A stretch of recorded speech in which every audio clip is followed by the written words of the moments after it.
J'ai vraiment vu qu'après mon infarctus, le poids de l'alimentation avait un poids démesuré par rapport à ce qu'il avait avant, tout simplement parce qu'il faut qu'on fasse très attention à notre taux de cholestérol et le taux de cholestérol il est souvent lié aussi à ce que l'on mange. Et je ne sais pas si dans vos recherches, vous avez étudié le lien avec la nutrition et les risques, par exemple, de récidive.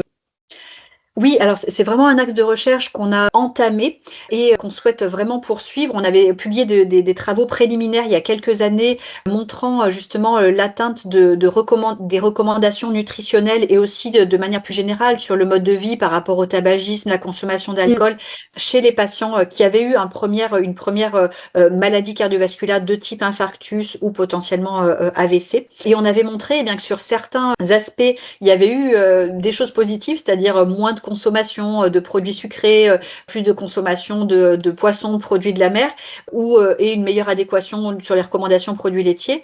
Et en revanche, il y avait dans cette population d'études, en tout cas, c'est ce qu'on souhaite remettre à jour et continuer, mais on voyait autant de consommation d'alcool, de tabac chez les personnes ayant eu ces événements versus la population générale, et une population qui était moins physiquement active aussi, alors qu'on sait là aussi que l'activité physique fait partie de la prévention, y compris de la prévention tertiaire, quand on a déjà eu un premier événement cardiovasculaire.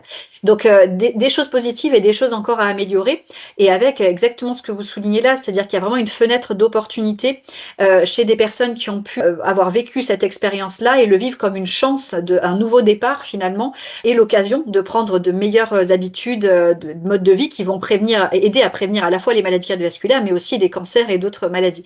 Et donc c'est vraiment à ce moment-là qu'il faut qu'on soit là pour apporter les conseils les plus efficaces et aider dans ces transitions vers des comportements plus favorables à la santé. Donc, oui, c'est toute cette une histoire de fenêtre d'opportunité est vraiment importante, et il est jamais trop tard pour se mettre à une meilleure mode de vie pour améliorer sa santé. Oui, oui, et c'est même indispensable parce qu'on est plus fragile et il faut prendre toute cette latitude. Mais aussi, en tout cas, moi, ce qui me concerne, et là, c'est par rapport aux auditeurs qui ont déjà eu un infarctus, c'est hyper compliqué parce que quand on fait un infarctus tôt, jeune, c'est ce qui a été mon cas. Alors moi, je me trouvais vieille, mais a priori, je l'ai fait jeune. Mais en fait, j'ai des taux de cholestérol à maintenir qui sont quasi impossibles. Voilà, du bon cholestérol à 0,55, c'est quasiment une vie de moine.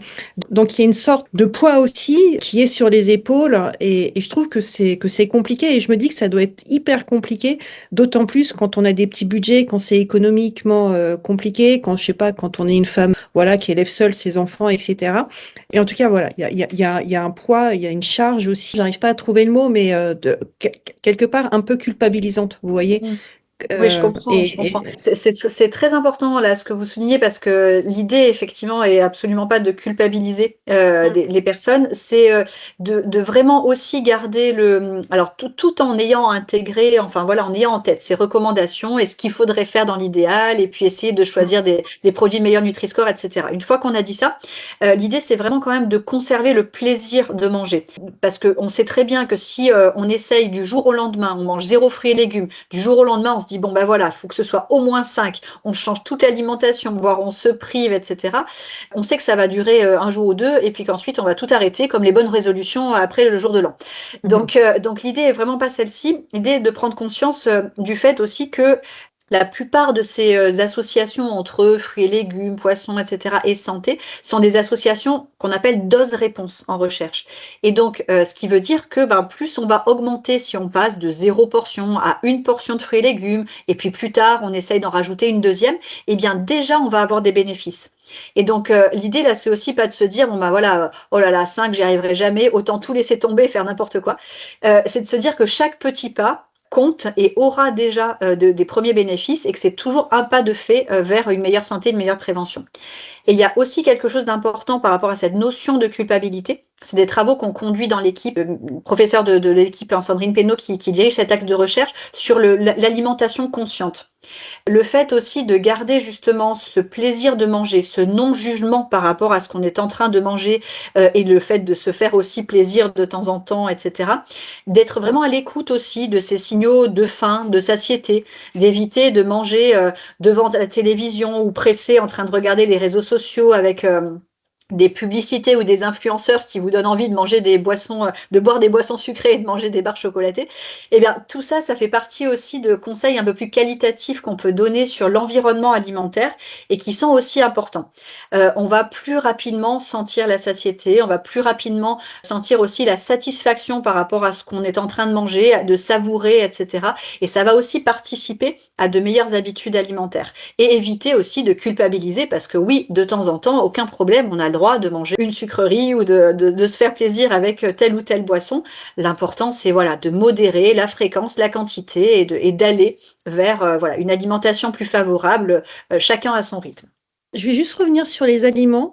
Est-ce qu'il y a des bombes à retardement pour le cœur? On a dit ultra transformés, mais peut-être qu'il y a d'autres aliments.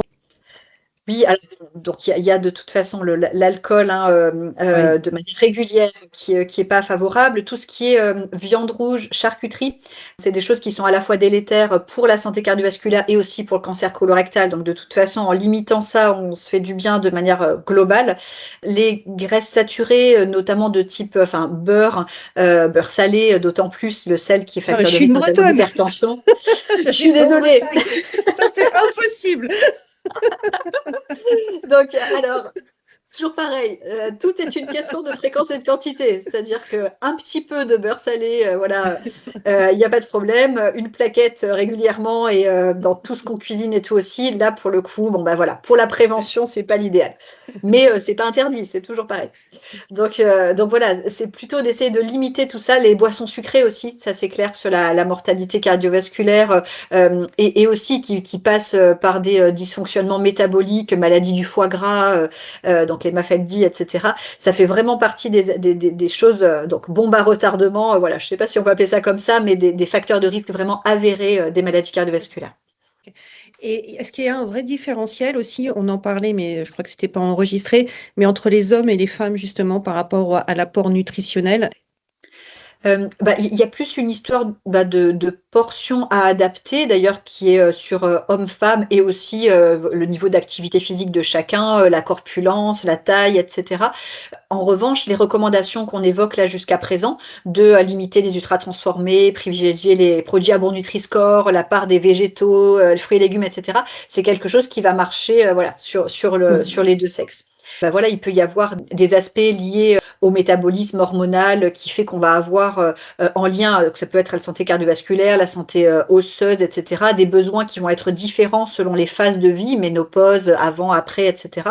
Et donc là aussi, hein, les recommandations de mangerbouger.fr du PNNS sont déclinées selon les âges et les stades de vie. Mais voilà, on n'est plus sur ces aspects-là que des aspects vraiment extrêmement spécifiques sur des doses de fruits et légumes ou autres à consommer selon qu'on est un homme ou une femme. Est-ce que l'heure de la prise de repas est importante?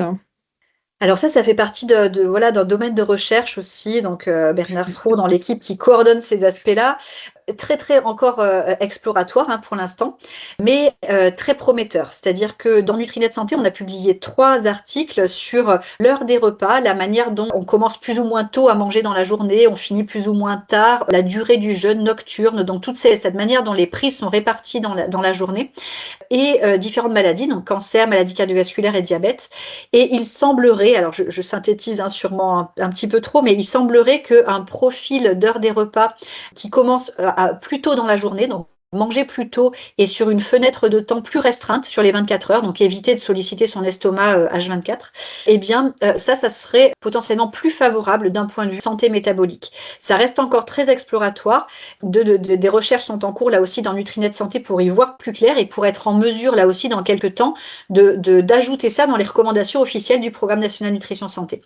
Mais quand on regarde notamment chez la souris, il y a des expériences qui ont été faites où, alors c'est plus des souris ou des rats, des rongeurs, ont été exposés exactement aux mêmes calories, aux mêmes quantités de gras, de sucre, etc., avec des heures des heures des repas fixes dans les 24 heures et d'autres qui étaient soumises à cette même alimentation mais réparties de manière aléatoire et sur les 24 heures un peu comme ça non-stop, eh bien la prise de poids n'était pas du tout la même entre les deux groupes, avec une prise de poids beaucoup plus importante dans le groupe nourri de manière aléatoire en termes d'horaire. C'est vraiment très prometteur comme piste de recherche pour la suite.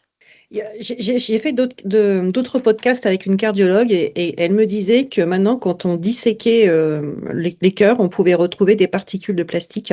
Alors, je ne sais pas si vous allez pouvoir répondre à ça, mais il y a aussi un impact probablement sur notre santé avec les emballages qu'on utilise. Moi, je regardais encore là tous les emballages que j'ai dans ma cuisine. Il y a un taux de plastique en fait qui est totalement hallucinant.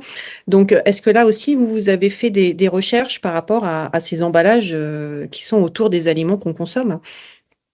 Oui, ça aussi, c'est vraiment une excellente question et puis tout à fait d'actualité.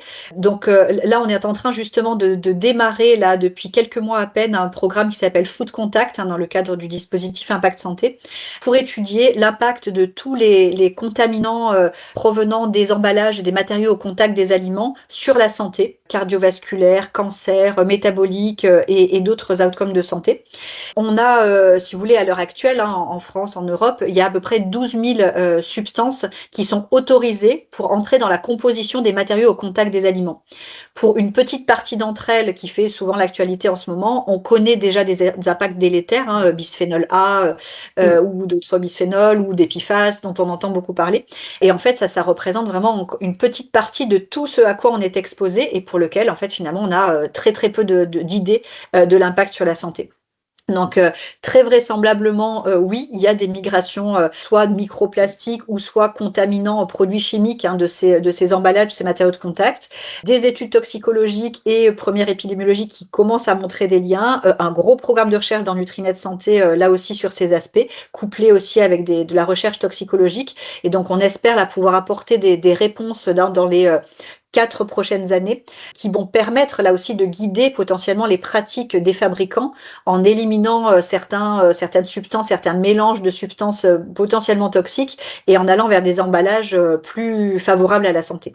On dit que les maladies cardiovasculaires, c'est en forte augmentation et notamment chez les femmes. Je ne sais pas si par rapport à Nutrinet Santé, si vous avez un recul vis-à-vis de cette augmentation. Alors, on ne le voit pas forcément dans Nutrinet Santé directement. Il y a des chiffres qui peuvent objectiver ces tendances plutôt au niveau international. Et là, notamment donc les chiffres du Global Burden of Disease qui s'intéressent aux causes de mortalité prématurée ou aux années de vie en bonne santé perdues liées aux différentes maladies chroniques. Et donc, évidemment, voilà, les maladies cardiovasculaires, notamment dans des pays comme la France, l'Europe, les États-Unis ou des pays en transition nutritionnelle où on passe des maladies infectieuses qui représentaient la plupart des cas de décès à des problèmes de malbouffe qui viennent s'additionner aux problèmes de famine. Et on a un grand nombre de pays à l'heure actuelle où les maladies cardiovasculaires sont en tête des causes de mortalité. Donc ça reste évidemment un problème absolument crucial sur lequel on peut agir. C'est-à-dire qu'il y a des choses sur lesquelles on ne peut pas agir, notamment notre patrimoine génétique, c'est quand même assez compliqué à changer. Mais ces maladies cardiovasculaires, cardiométaboliques ont une composante de facteurs modifiables et notamment l'alimentation sur lesquels on peut agir au niveau individuel avec nos choix et aussi au niveau des politiques nutritionnelles de santé. On voit aussi que le taux d'obésité, si j'ai bien tout suivi, augmente aussi dans nos sociétés modernes. Et on a le constat, on sait à peu près, mais qu'est-ce qui manque pour faire inverser la chose? Alors, la question piège. Non, c'est la question qu'on se pose tous les jours en tant que professionnel de santé publique, donc elle est excellente évidemment. Alors, la bonne nouvelle relative, c'est quand même que en France, en tout cas, il y a quand même eu une stabilisation de taux d'obésité. Enfin, on est autour de 17% et ça fait quand même quelques années. Alors là, il va y avoir la nouvelle étude Alban nationale de ANSES et Santé publique France qui va remettre à jour ces chiffres-là. Mais globalement, on a quand même eu un ralentissement de cette augmentation qui est par contre galopante dans d'autres pays du monde. Alors, ça ne veut pas dire que c'est résolu et 17% c'est évidemment beaucoup trop, en tout cas pour la part qu'on peut prévenir, là encore éviter par le mode de vie.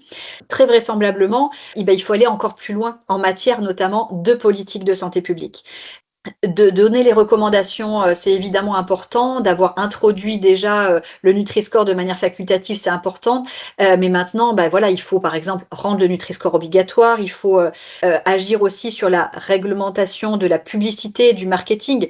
Là, si on pense aux enfants qui sont les adultes de demain, Santé publique France a montré que plus de la moitié des publicités auxquelles ils étaient exposés au quotidien, ce sont pour des aliments de Nutri-Score D et E.